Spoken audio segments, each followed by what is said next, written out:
Karen swung a garden hose straight at my 7-year-old daughter's face after accusing her of riding her bike on the sidewalk. When I yanked my daughter backward and the metal spray nozzle missed her by inches, I made sure the police understood exactly what just happened. An adult had attempted to strike a child, and no HOA title was going to shield her from the assault charge that followed. My name is Tristan, and I'm a middle school teacher in Raleigh, North Carolina. I've spent 12 years working with children, focusing on safety, supervision, and recognizing when an adult's behavior crosses into real danger. My profession demands vigilance, patience, and the responsibility to act immediately when a child is threatened.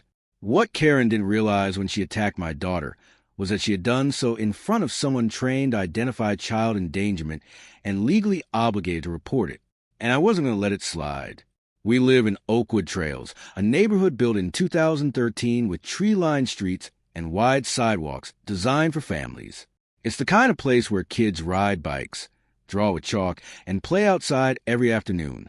The HOA handles basic upkeep and generally stays out of residents' day-to-day lives. My wife, Emma, our daughter, Lily, who just turned 7, and I have lived here for 6 years. Lily loves riding her bike around the neighborhood, and we taught her the rules early. Stay on the sidewalk, watch for cars, and respect everyone around her. For 6 years, there were no issues at all. That changed 4 months ago when Karen moved in. She had golden blonde hair and bought the corner house with the oversized front yard. Within weeks, she began complaining about children being too loud, bikes resting on sidewalks, and chalk drawings on the pavement. Her fixation quickly centered on kids riding bikes past her house. She claimed it was disruptive, unsafe, and disrespectful. She sent repeated emails to the HOA demanding rules banning children from using the sidewalk near her property. The HOA responded correctly, explaining that public sidewalks are meant for pedestrian use, including children on bikes, and that they had no authority to restrict them. Karen refused to accept that. She began yelling at kids from her porch whenever they rode past. Multiple parents complained to the HOA about her behavior toward children. Richard, the HOA property manager, formally sent her a letter instructing her to stop harassing neighborhood kids. She ignored it completely. 2 weeks ago, things escalated in a way I never imagined. It was a Saturday afternoon around 4 o'clock. Lily was riding her bike up and down the street with her friend Madison from next door. Both girls wore helmets, stayed on the sidewalk, and behaved exactly as they should. I was in our front yard raking leaves, watching them the whole time. Lily rode past Karen's house on the public sidewalk. Karen stormed out of her house, holding a garden hose attached to her front spigot. It was a heavy-duty rubber hose with a solid metal spray nozzle on the end. "Get off this sidewalk," she shouted at Lily. "I've told you kids to stay away from my property." Lily stopped her bike, clearly confused. "I'm just riding on the sidewalk." "I don't care," Karen snapped. "This is my property, and you're not allowed here." I started moving toward them immediately. Every protective instinct kicked in. Karen's voice was aggressive, her posture hostile. "Lily, come here," I called out. Lily began turning her bike to head back toward me. That's when Karen raised the hose like a weapon and swung it directly at Lily's face. The metal nozzle missed her by inches. I lunged forward, grabbing Lily and pulling her backward just as the hose cut through the space where her head had been a moment earlier. Her bike clattered to the ground, and she burst into tears. "What are you doing?" I yelled. "You just tried to hit my daughter." "She wouldn't leave," Karen shouted back. I warned her. "She's 7 years old and riding on a public sidewalk," I said, holding Lily close. "You just swung a metal object at her face." Madison had stopped nearby, frozen in shock. Her mother, Paula, rushed out of their house after hearing the yelling. Karen stood there gripping the hose, breathing hard, her face flushed with anger. "These kids need to learn to respect property boundaries," she said. "The sidewalk isn't your property," I replied, checking Lily to make sure she wasn't hurt. She was shaken and crying, but unharmed. "You just committed assault on a child." "I didn't touch her," Karen snapped. "Assault doesn't require contact," I said. "You attempted to strike her with a weapon." I pulled out my phone and called 911. "I need police at 1847 Oakwood Trail." An adult just attempted to hit my 7-year-old daughter with a garden hose. Karen's expression shifted from rage to uncertainty. Paula stood beside us, furious. "I saw everything from my window," she said. She absolutely swung that hose at Lily. If Tristan hadn't pulled her back, it would have hit her in the head. Raleigh police arrived within 6 minutes. Officers Martinez and Stevens separated everyone and took statements. I described exactly what happened, emphasizing that Karen swung a metal-nozzled hose at my child while she was riding on a public sidewalk. Paula confirmed it. Madison, still shaken, said Lily had done nothing wrong. Lily tearfully told Officer Martinez how the hose came toward her face and how I pulled her away just in time. Officer Martinez photographed the hose, the metal nozzle, and the scene. Then both officers walked over to speak with Karen. I could hear fragments of their conversation as the situation finally moved out of my hands and into theirs. I could hear parts of the conversation from where I stood, holding Lily. Karen tried to claim she had only been watering her plants and that my daughter somehow got in the way.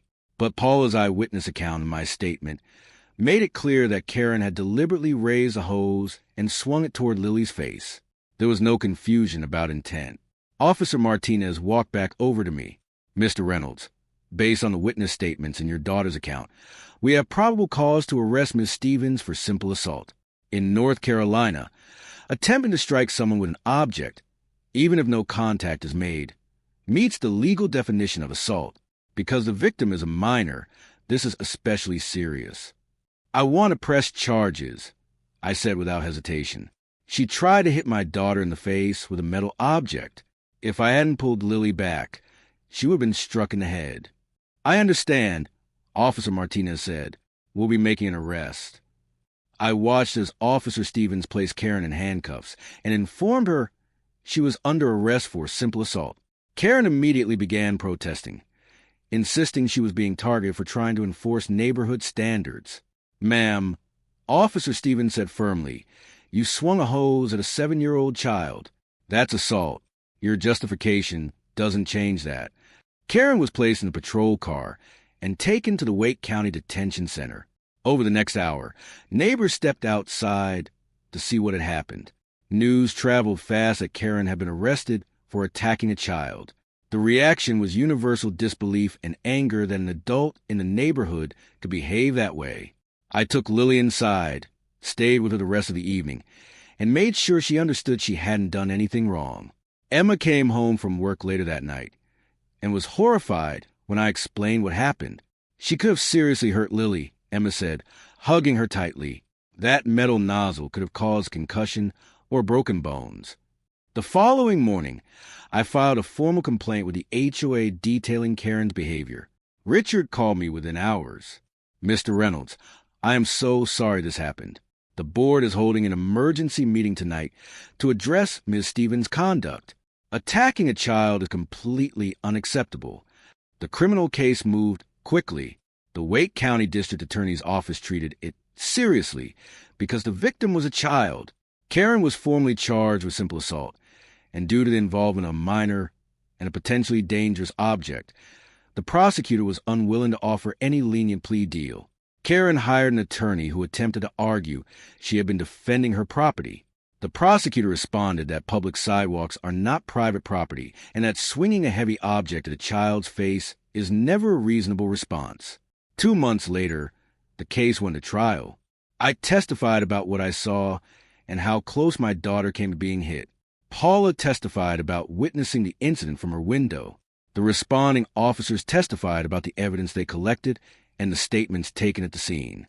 The jury deliberated for less than 2 hours before returning a verdict: guilty of simple assault.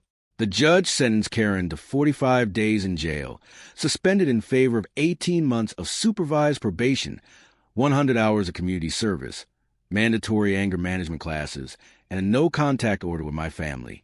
She was also ordered to pay for any counseling Lily required as a result of the incident.